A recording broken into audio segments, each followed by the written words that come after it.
save the world, and once again, the mighty hero could assume his secret identity as humble, lovable Shoeshine. Little did he know that soon, as Valentine's Day approached, Simon Bar Sinister would strike again with an even more fiendish invention. Simon says, "You will be my Valentine." I don't know any Simon. It must be Simon Bar Sinister, that foul fiend. Oh!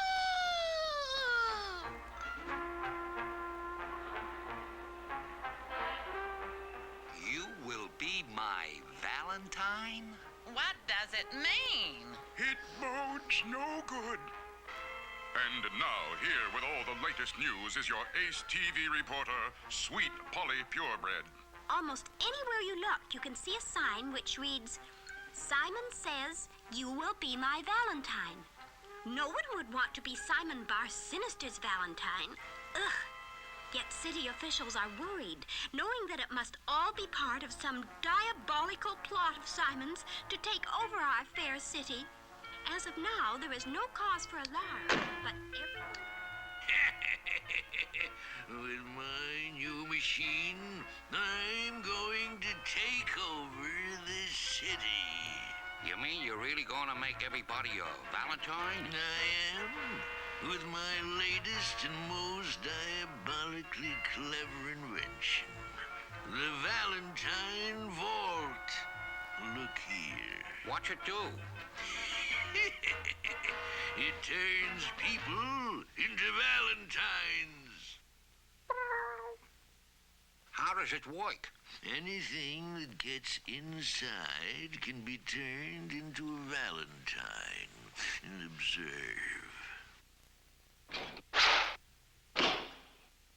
Simon says, "Be my Valentine."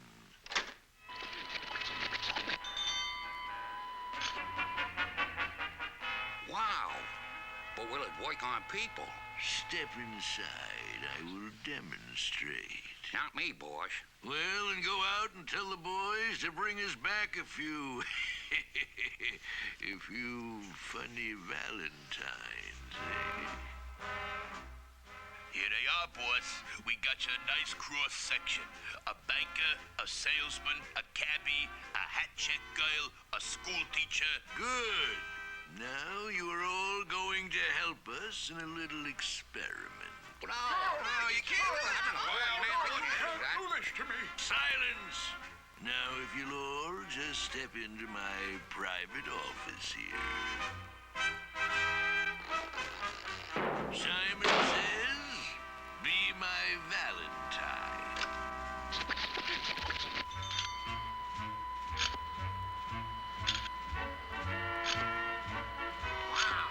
Hey, how about that? Of course. I'll have everyone under my control. Speaking of under, what about you-know-who? Underdog? Underdog is going to be one of my very first and very fanciest Valentines. But how you gonna get him into the Valentine vault? I'm going to bait it with Underdog's favorite Valentine. Now, Simon says, let's get Sweet Polly. Will Simon capture Sweet Polly Purebred, Ace TV reporter? Will the heroic Underdog fall for this fiendish plot? There's plenty of excitement ahead in our next episode.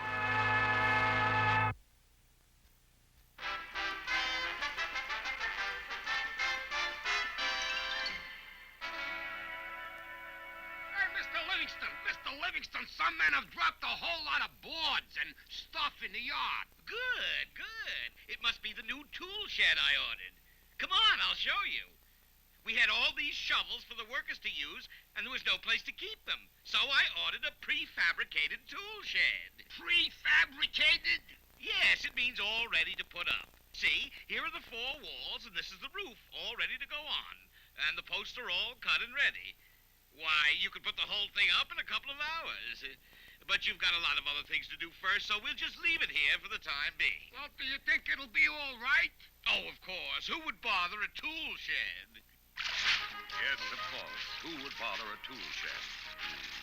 This is the way we wash our clothes, wash our clothes, wash our clothes. This is the way we wash the clothes, wash the clothes, wash the clothes. This is the way we wash our clothes so early in the morning.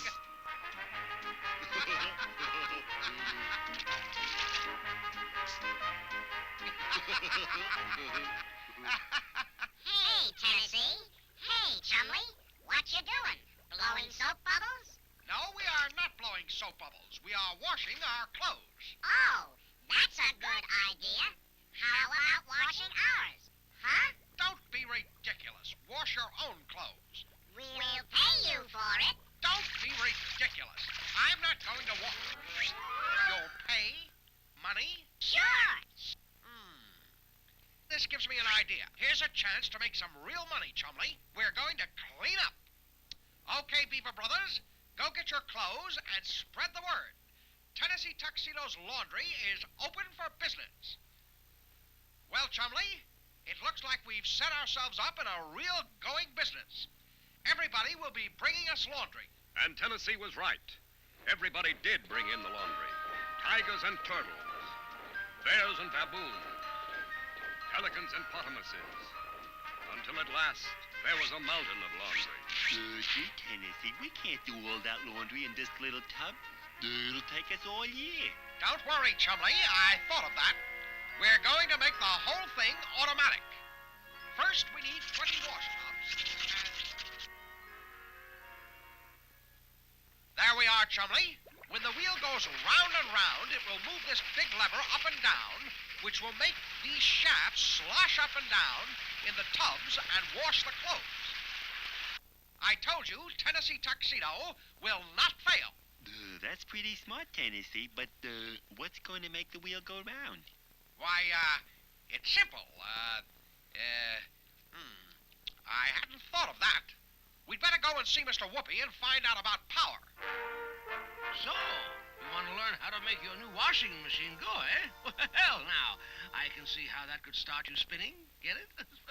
Well, how about an electric motor? No, Stanley wouldn't like us using all that electricity. Whoop-ee-hee, I've got it. A windmill doesn't take any electricity. All it needs is wind. Yeah, but can a windmill work a washing machine? Certainly, my boy. Men have been using windmills to do their work for them for hundreds of years. Well, you see, a windmill is a big wheel with blades attached to it, like this. When the wind blows, it pushes against the blades, which make the wheel go round. You see? I get it. Just like a pinwheel. Exactly. And the wheel turns the shaft, which by using pulleys or gears can turn other things like pumps or grindstones or washing machines. But will it really do the work? Oh, my, yes. Why, just look at all the windmills they use in Holland. There, the land is so low that seawater keeps coming in and has to be pumped out. For many years, all the pumping was done by windmills. Windmills can do a lot of work. Sounds like just what we need. Thanks a million, Mr. Whoopi. Come on, Chumley. Now, let's see. It's all done except the blades. We need some big, flat pieces. Let's look around, Chumley. We're sure to find something. All right, Flunky, we'll put up the tool shed now. With all those nice big pieces, it'll only take a couple of... Here, it's gone. The tool shed is gone. Who would take a tool house? Yeah, well, the only one I can think of is Tennessee Tuxedo. What did I tell you? What did I tell you? It works like a charm. These big, flat pieces we found are perfect. Got all the power we need. Tennessee Tuxedo does not fail. Tennessee Tuxedo!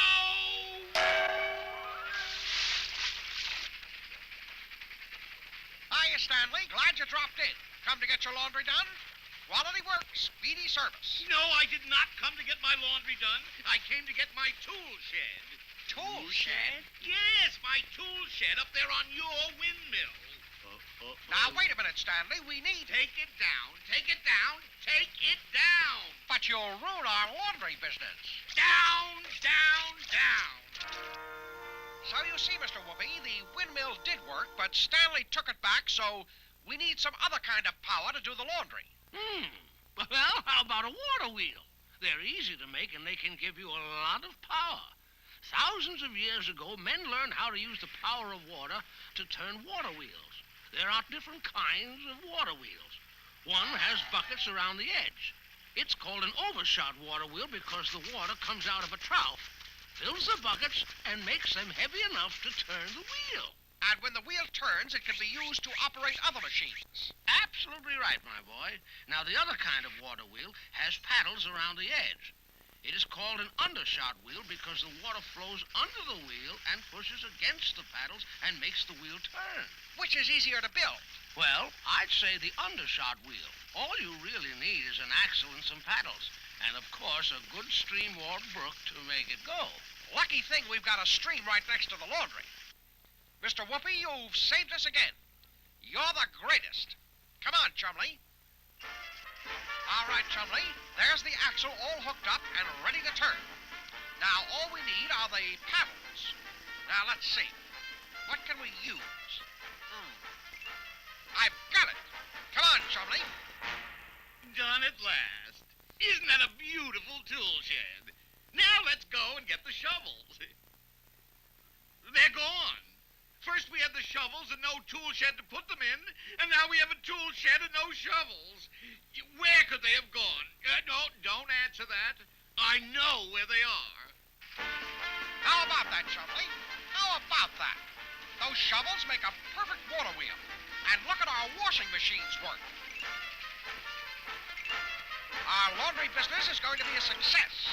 Oh, this is the way we wash the clothes, wash the clothes, wash the clothes. This is the way we wash the clothes, wash the clothes, wash the clothes. This is the way to wash the... Tennessee tuxedo! Stanley, you're just in time to help us celebrate. We're a success. Oh, this is the way we wash the clothes, wash the clothes. Stop it this instant! Ooh, I don't think I can stand it anymore. Something wrong? Wrong? You've taken all my shovels for your crazy water wheel. That's what's wrong. And I'm taking them back. Now, wait a minute, Stanley. Wait nothing. Flunky, take those shovels. But, Stanley, we need those shovels. What you need is to be locked up. But, Stanley, we promised to do all that laundry. Oh, you did you? Well, I'll see that you do it all right. Chumley, I thought we were going to clean up. But it looks as though our laundry business is a washout.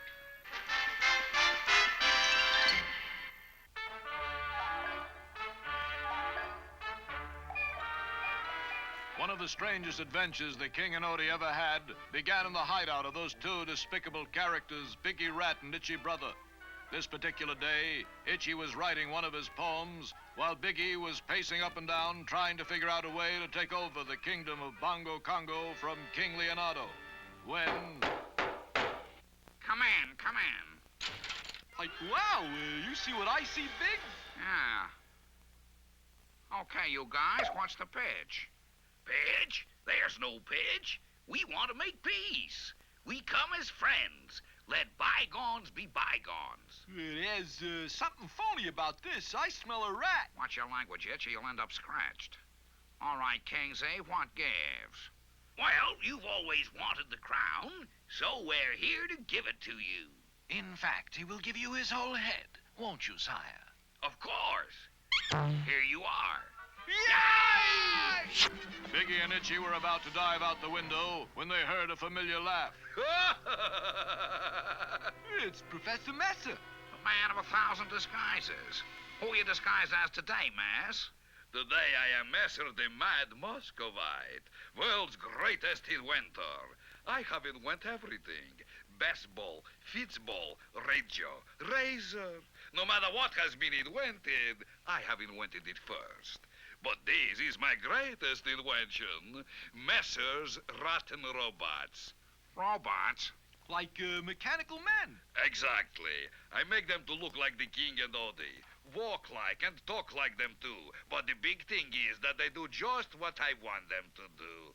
My wish is their command. Mass, you're a genius. Yeah, but, gee, Big, what good are they? I mean, we already got a king. Who needs another? What you need is a brain, blockhead. These two contraptions are going to take over the kingdom for us. Tell him to put his head on, Miss, and let's get started for the palace. Wait a minute. It's very expensive inventing rotten robots. Takes lots of rubles, countless kopecks. Before you get the kingdom, I get the cash. Cash nothing. I'm dealing you in on the whole deal, see? You get a share of the kingdom. Now let's go. And so the three conspirators, together with the two robots, proceeded to the palace. They had no trouble getting in because the gods thought it was the real King Leonardo. One side, peasant, me and my pal, the king, wish to enter our palace. Get on the beam. It's a new regime. I never thought I'd see the day when His Majesty was friends with those two. And so the little surprise party proceeded to the throne room. Suddenly, the door of the throne room burst open and... Kingsley, old boy, I'd like you to meet up with your successor, see? The new King Leonardo. What? Who is this imposter? Who is this imposter? This is the most unheard of thing I ever heard of. It's the most unheard of thing I ever heard of. Confound it! Guards! Guards! Guards! Guards! Seize that imposter! Take him to the dungeon! Will the real King Leonardo please stand up? I mean, step up? I am the real one. I am True Blue Odie Coloni, faithful servant of the king. This is the real Leonardo. No, this is the real Leonardo. Come on, fellas. Relax, man. I got the quotient to your quandary. I am the brother of the king, the swinging member of a real square clan. Now, who should know better who the real king is? And I'm telling you, cats, that this is the real King Leonardo, my dear sweet brother. Take these two fakes away. All right, you two, let's go. You can't do this to me. It looks as though Biggie and Itchy, with the help of Professor Messer, have succeeded in their plot to take over the kingdom. How can the King and Odie get out of the dungeon and expose the two robots? Don't miss our next exciting episode, Switcheroo Ruler.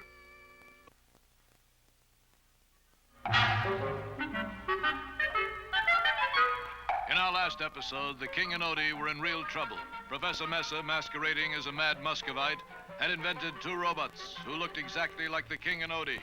When the evil Biggie Rat heard of Messer's diabolical robots, he knew at once that here was the perfect way to take over the kingdom. All they had to do was substitute the robots for the real King and Odie. When the real King Leonardo was confronted with his robot likeness, he immediately summoned the god. But so did the robot under Messer's control. Guards! Guards! This business completely confused the gods until Itchy Brother cleared things up. Who should know his own brother better than his own brother? And I say, this is my brother. Take those fakes away. So the gods grabbed the real King and Odie and threw them unceremoniously out into the street. It is now nightfall, and we find our two heroes creeping silently back to the palace.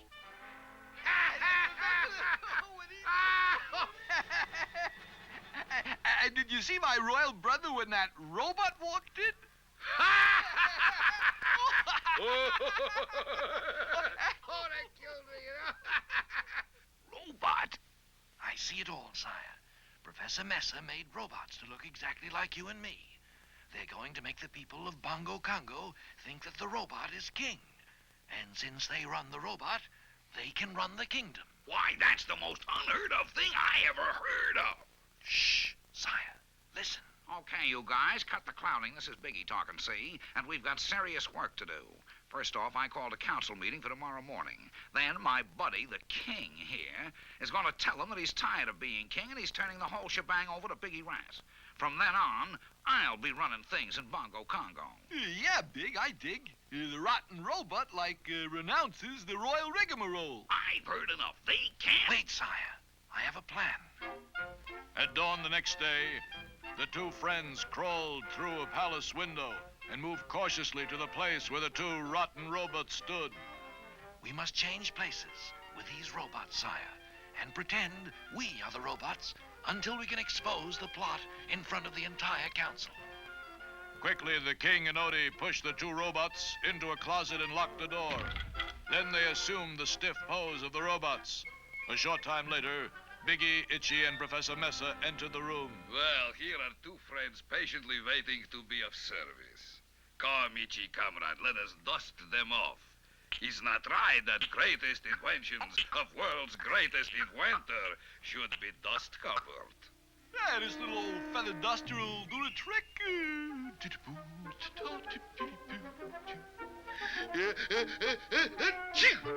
Hey, Mess, is this copycat supposed to do that without you telling him? Maybe he, shorted the circuit or flipped the fuse. Could be. Look inside and see.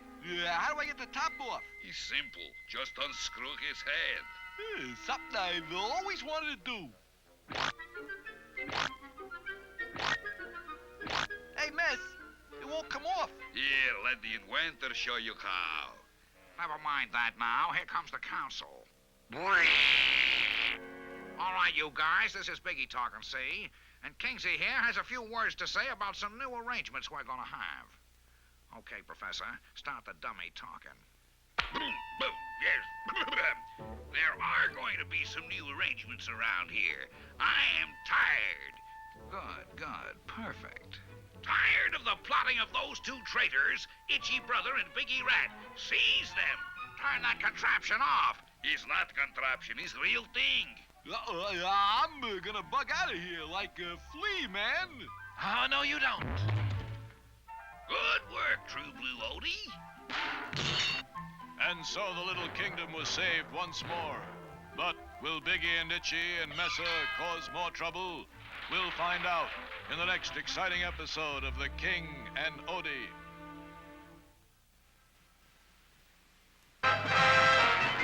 Unknown to Sweet Polly Purebred, Simon Bar Sinister was out to capture her and make her a victim of his fiendish Valentine machine. And so, dear viewers, Valentine's Day is here, and the city still wonders what Simon Bar Sinister meant by, "You will be my Valentine." Perhaps we shall never know. Grab her, boys. Now I have Sweet Polly, and Underdog will soon hear about it and come to save her. But at that moment, the mighty Underdog was disguised as humble, lovable Shoeshine. Shine, sir? Out of my way, you. Oh, help me! Help me! Save me, Shoeshine! Take care of him, boys. Unwilling to expose his true identity, the mighty hero was forced to take a tremendous beating.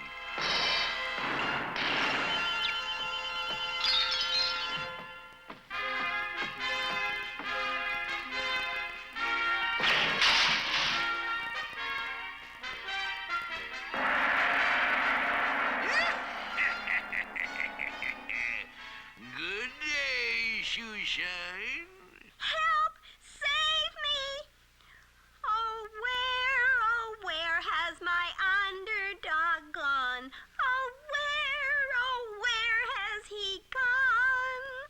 Keep calling for Underdog, Sweet Polly. We can hardly wait for him to follow you.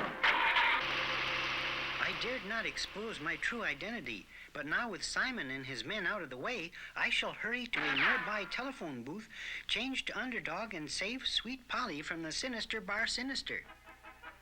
So I said to him, Herman, you just wait and see. Sooner I or must later, save Sweet everything's Polly, gonna but be right is exactly right and like fair I is fair. These people were in line first, and I must wait my turn to use the telephone booth. And as humble, lovable Shoeshine waited anxiously to change to Underdog, Underdog! Keep calling, Sweet Polly. You're leading Underdog right into our trap.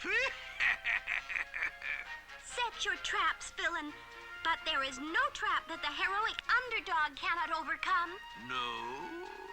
Well, look at this, my dear. Earlier today, these were happy, healthy people.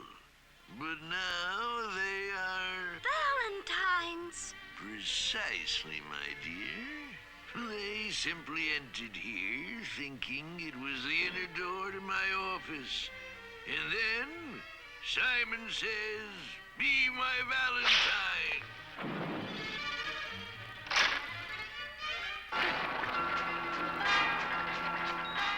You see, my Valentine? And soon Underdog will arrive to save you. And he will be my Valentine. You fiend!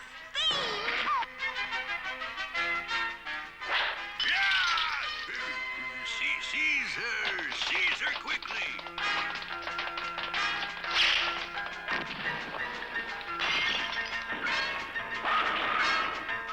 And so I knew you'd want to hear it. Only one more customer to go. I must change to Underdog and hurry to save Sweet Polly. Over the phone. It's only 2 pages long. Now, first. Good work, Cad. Now handcuff her to the post. There's the trap, and you are the bait. And soon Underdog will be my Valentine. Underdog! Will the mighty Underdog fall into Simon's trap and become his Valentine? There's a thrilling time ahead in our next exciting episode.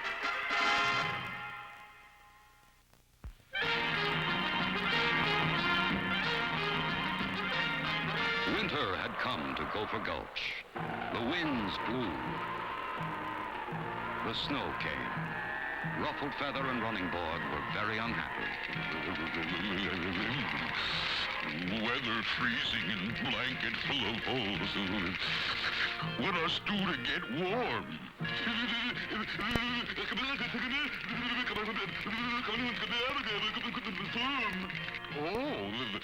Oh, us get new blanket. How? Coach, stage, coach. No. Get beautiful new blanket from Stagecoach. Whoopie-doopie. We get warm. Indians! Indians! Wild Indians!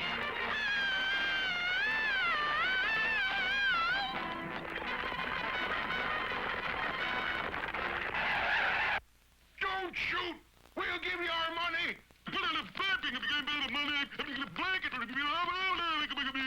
What did he say? Him say, we not want money, just want blanket. Look there, Sergeant. Those Gopher Indians are robbing the stagecoach. Charge!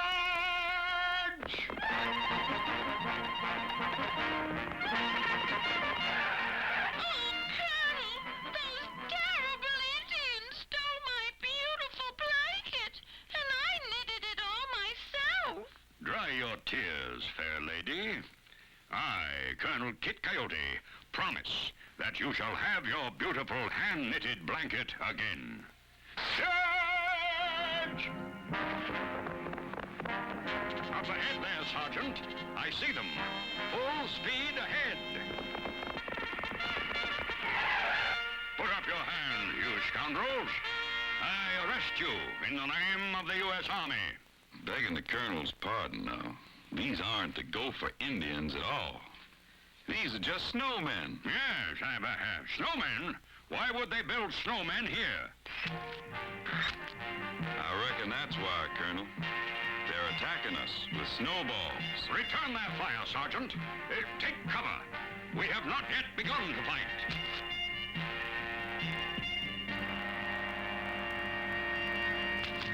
We can't possibly hit them, Colonel. They have all the advantage, being on top of that hill. Exactly, Sergeant. That's why we must take the hill. Charge! Look, Colonel, look.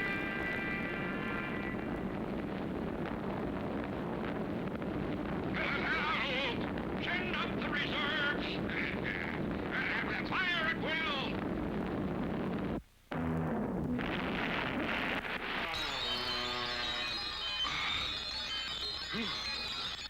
You all right, Colonel? Of course. Yes, of course. I'm all right. Let's get back at it. Oh, but the river. We went zooming all the way across the river. We can't get back. Nonsense, Sergeant. The river is frozen over. Now, follow me. Charge!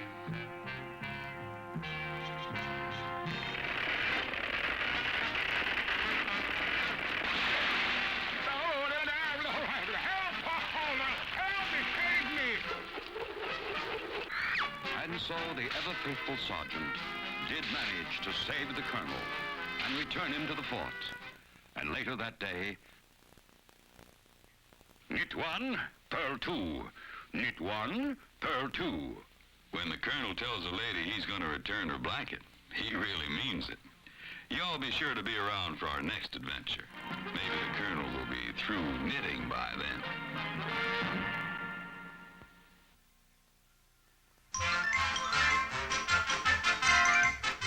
But Klondike, that's my favorite cheese. Do you have to use it to bait the trap? Don't you worry, Major Minor. Savoir-faire won't steal it. This trap is foolproof. I'll just put the cheese on the trap, then set it like, I'll set it like this.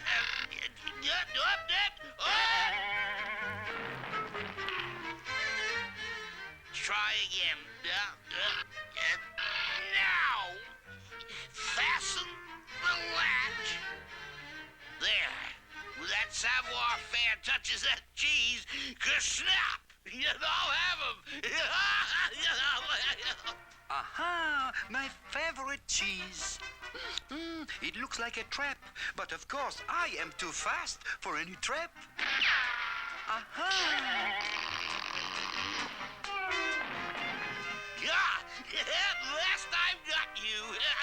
Klondike can't always get to his mouse. Wait. Wait, no. I've got a special cell for you. In you go.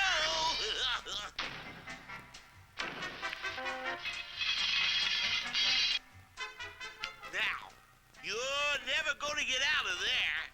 The walls are 3 feet thick. The door is solid steel. I've got you this time, savoir-faire. You'll never get out. You are right. But what about you, Klondike? What about me? What are you going to do now that I am locked up? You? Well, I'll chase, There is no one else. Your job was always to catch me. With me caught, you'll have no more job. They'll fire you. No job?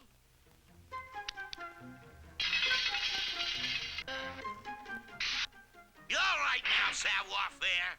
Out. No?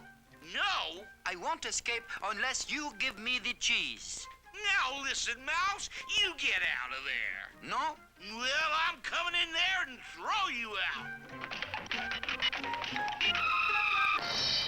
Give me the cheese, and I'll be glad to escape. Never. I'll just smoke him out.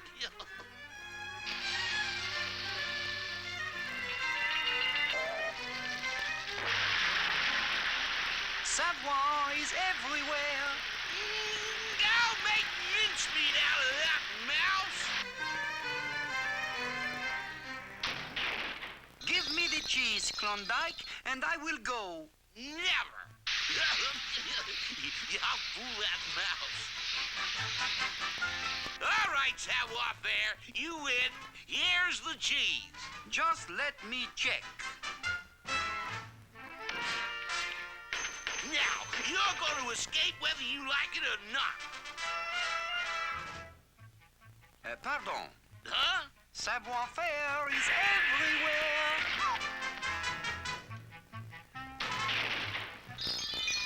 All right, that does it. You're gonna stay in there.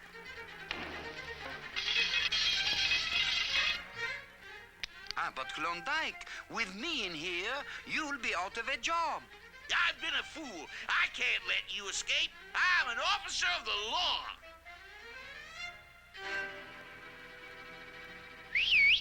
The bars, Malamute, the bars. Klondike! Klondike! Yeah, I know, Major Minor. Savoir-faire locked up, there's no more need for me. Nonsense, Klondike. Savoir-faire has just escaped and stolen my cheese. Yeah, whoopee! I'll make mincemeat out of that mouse! And Klondike Cat always gets his mouse.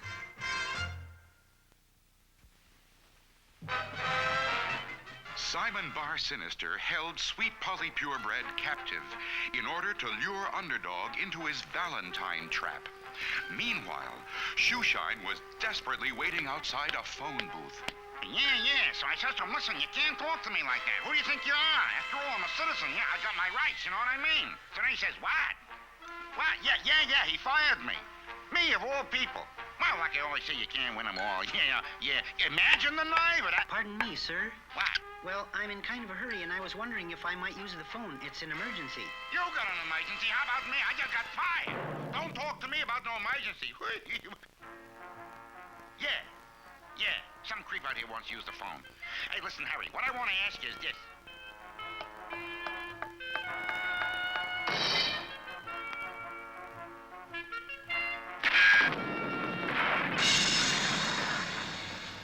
When Polly's in trouble, I am not slow. It's hip, hip, hip, and away I go.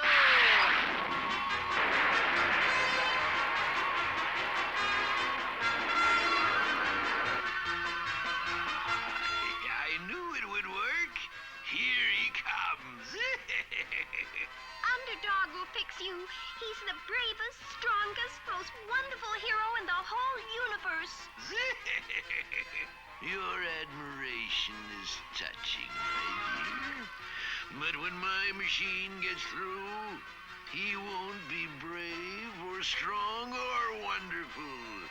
He'll be nothing but a pretty paper Valentine in my Hall of Fame. If you're a good girl, I might give you to him as a souvenir. You fiend! You'll never get away with this. Simon says be quiet. Here he comes, boss. Good. You know what to do. Let's go.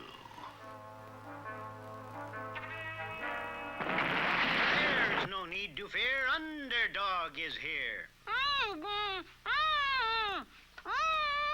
Polly in chains, then quick as a wink, I'll use my strength to break the link. Oh, Underdog! The vault! The vault!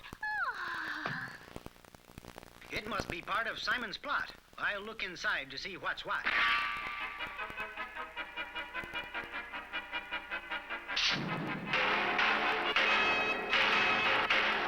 Grab the lever! Grab the lever! Simon says be my Valentine.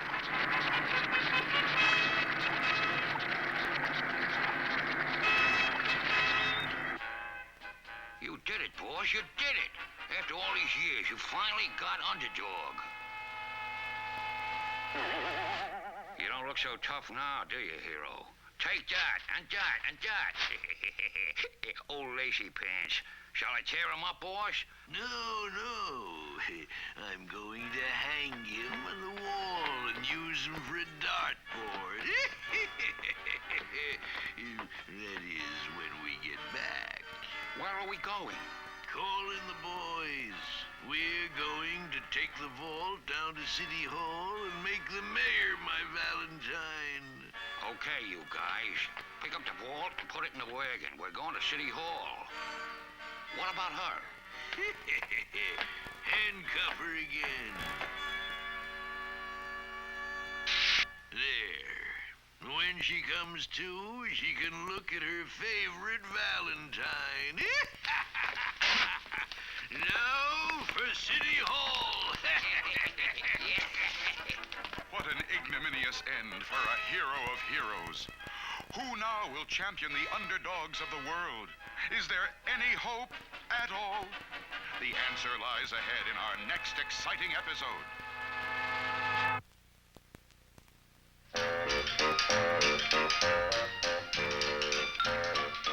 Well, it's only the shanty in old shanty town. So yeah, what in the world? It's only me, Mr. Wizard. I'm making like I'm one of those fellers with a hidden camera. Oh, but you startle me so, Tudor. That's what they always do, Mr. Wizard. Sneak up on folks and take movies of them. Sounds like very peculiar work to me. But I think I'd like it myself. That's what I come over to see you about. But, Tudor, are you sure the folks don't mind the taking of the pictures? Oh, gosh, no, they love it. All right, my boy. I wish you luck. Be very careful. One of the clever tricks the hidden cameraman uses is the wreck watch trick. For this one, he hides the camera in the watch repair shop and waits for the customer who has left the watch to be repaired. Hi. I'm supposed to pick up my watch today. You were tightening the band. Oh, yes. What's so funny about picking up a watch? Oh, nothing, sir. It's just that we had a little accident with your watch. You had an accident? My watch? That's my watch! The watch my great-great-great-grandfather wore! That's right. Why, you crackpot. You numbskull. You flannel mouth. Mister, I say there, sir, could you stop a minute? I want to tell you, you're on television. We got a hidden camera. Me? On television? You mean it? Oh, no, that's wonderful. Hi out there. Hi, Aunt Lizzie. Hiya, Ma. Never fails. These here episodes and hidden camera always end the same. Another very funny trick of the hidden cameraman is the talking object trick. First, he hides the camera next to some object but could never speak, like the cannon. Then he climbs into the object and waits for someone to come by. Hold on there, stranger. I must have gone daft. Now it's voices I'm hearing. It's me, stranger, the spirit of this here cannon. You don't say so. A blinking cannon spirit, is it? I say, aren't you a bit crowded in there? Well, that's just why I stopped you, stranger. I've been trying to get out of here for 100 years, only I don't know how. I was hoping you might lend a hand. Of course I'll help you out, mate. Well, it's right neighborly. There must be some way of getting me out. What are you doing out there, stranger? I said, what are you... Since there is clearly some danger in hiding inside the objects like the cannon, the clever hidden camera must use the speaker and the microphone. I'll just talk through here and my voice comes out from inside the cannon. That'll keep me from getting blasted out again. Hello there, stranger. How things going with you? Whose voice is that? Me, stranger. I'm a talking cannon. Ridiculous cannons can't talk. Sure they can. You're hearing me, aren't you? Yeah, but I still don't... Still don't believe in talking cannons, huh? Well, all us cannons can talk. Sometimes we get together and have a real cannonball. The hidden cameraman's very best trick of all is catching the people where they would least expect the camera to be, like in the passenger airliner. I'll just pretend that I'm a skyway robber, and then I'll get pictures of all the folks while they're scared. All right, folks, don't make a move. This is a hold-up. It's all right, folks. It was just another joke for hidden camera. I say it was just... now, hold on. Wait, stop. Help, Mr. Wizard. Quick, help me. Oh, my goodness. Tristle, trestle, trussle, trom. Time for this one to come home.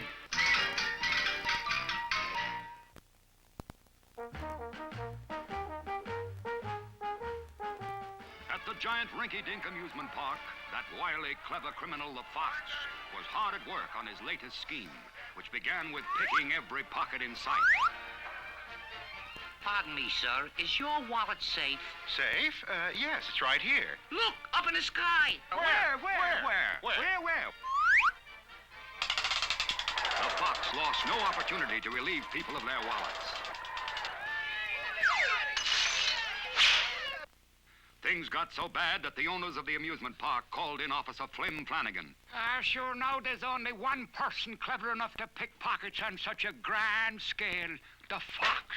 The fox. Ah, yes, and there's only one person clever enough to catch the fox, and that's the hunter. And so the hunter was called in.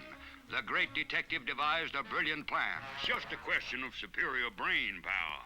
Now, I'll just tie the end of this ball of string to my wallet, and when he picks my pocket, I'll have a long, long trail of winding right back to his hideout. Sure enough, the fox took the bait. And when the hunter awoke, he started following the string, confident that it would lead to the fox and all the missing wallets. However, the clever fox had quickly seen through the hunter's brilliant plan and was determined to lead him a merry chase. Test your strength. Step right up. Here you are, sir. Now, look there. This string is leading me right to the hideout. Just goes to show you gotta use brain power. The trail leads right through that door marked Funhouse. Hey, you can't go in there without a ticket. Oh, don't bother me now, son. I'm trying to wind up a big case. Wind it up. Yeah, that's a joke, son. Now, what about that? That man lives in a funhouse and has no sense of humor. But the funhouse was no joke for the hunter. He fell through trapdoors, got shaken to pieces, was scared silly, swept off his feet, dumped down a chute. But the brave hunter continued on the trail with a fine disregard for his personal safety. Ooh, this is a long ladder. Now, who in the cotton blooming world ever heard of a train on a ladder? Wherever the trail led, the hunter followed. Now, according to my precise calculations, I ought to be getting pretty near the end of my rope. End of my rope, that's good. And just ahead, the fox was carrying out his scheme. Step right up, folks, and win a wallet. Nothing to it, folks. Just hit the funny face and win yourself a beautiful, genuine leather wallet. Just hit the funny face. Well, I don't see any funny face. You will, sir. You will. Uh-huh. The trail leads right through that hole. Must be the fox's hideout. I'll just sneak up and poke my head through there and catch him red-handed. There's a funny face. What in the world is going on here? You're doing fine, friend. Just hold that pose. Here you are, pal. 3 balls for a quarter. Great throwing, friend. You win a wallet. Hurry, hurry, hurry. Nah, just a doggone minute there. I've had about enough. Well, I declare, the fox. I've got you now, you wily, clever criminal.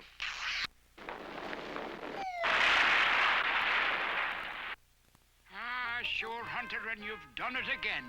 The fox and the wallets. Oh, how can we ever repay you? Why, 55 fun-filled free rides on the Ferris wheel will be fine, Flanagan. Yeah, 55 fun-filled free rides on the Ferris wheel will be fine.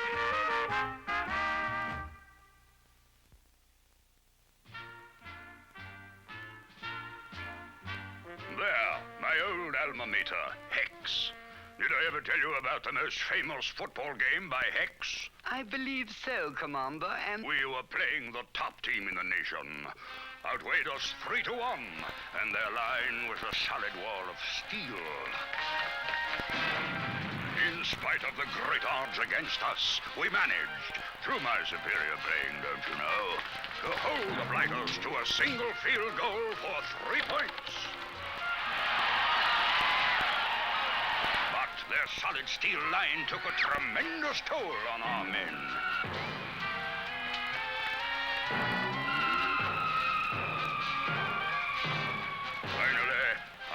left alone in the game, and the Blighters were leading 3-0. End of the last quarter, I alone had the ball. What in the world did you do? Hiking the ball to myself, I quickly tossed a high forward pass. While all eyes of the opposing team followed the ball into the air, I sneaked swiftly through the line and caught the ball in the end zone. We won the game 6-3. It sounds, Commander, as though you really had a ball. Quite.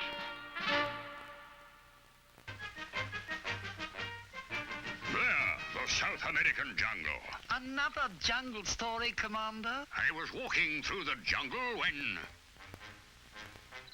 a cricket had been caught in a huge spider web, and the deadly spider was moving in. Quickly, I freed the poor cricket. But a giant rhino took that opportunity to charge me.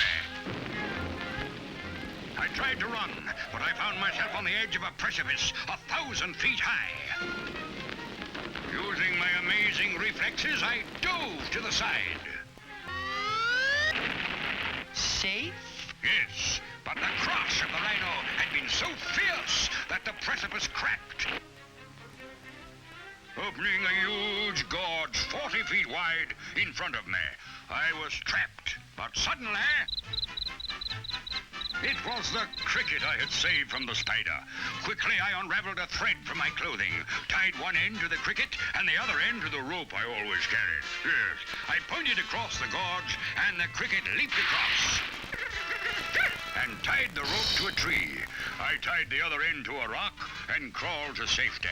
My kindness to the cricket had saved my life. Oh, good show. That was really cricket. Right. The once powerful Underdog was now only Simon Bar Sinister's Valentine. And Simon was on his way to give the mayor and the city officials the same kind of treatment. The situation looked desperate. Oh, where has my underdog gone? Oh, where has he gone?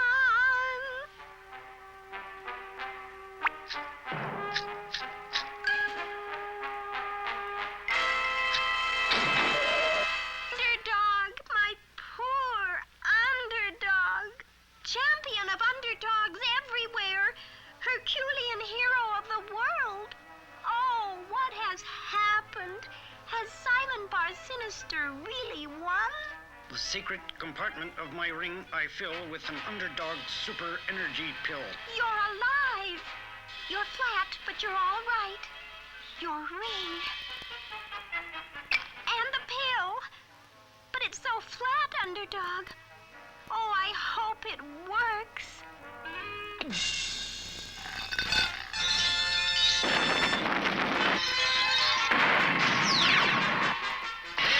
no need to fear. Underdog is here.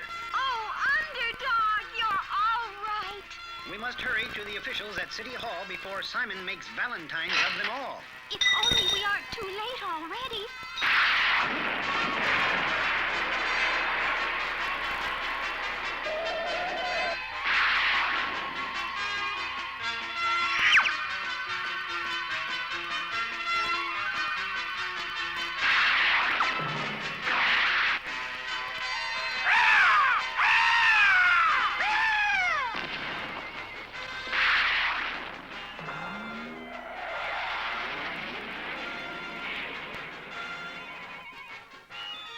Don't anybody move. I am here to take over City Hall.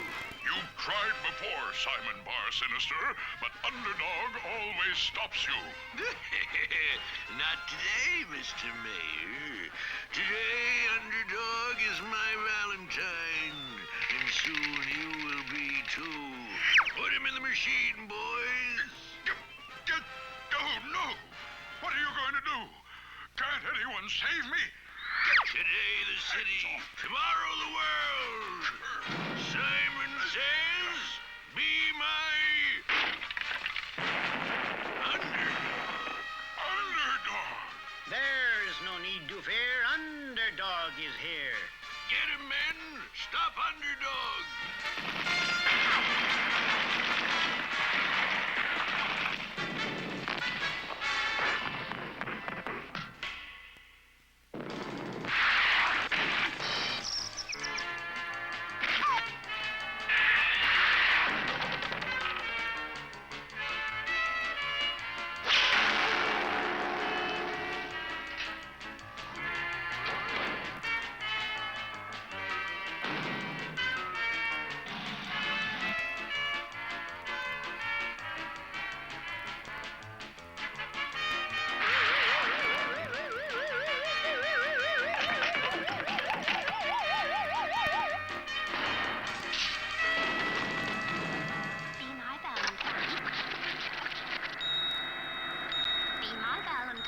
city.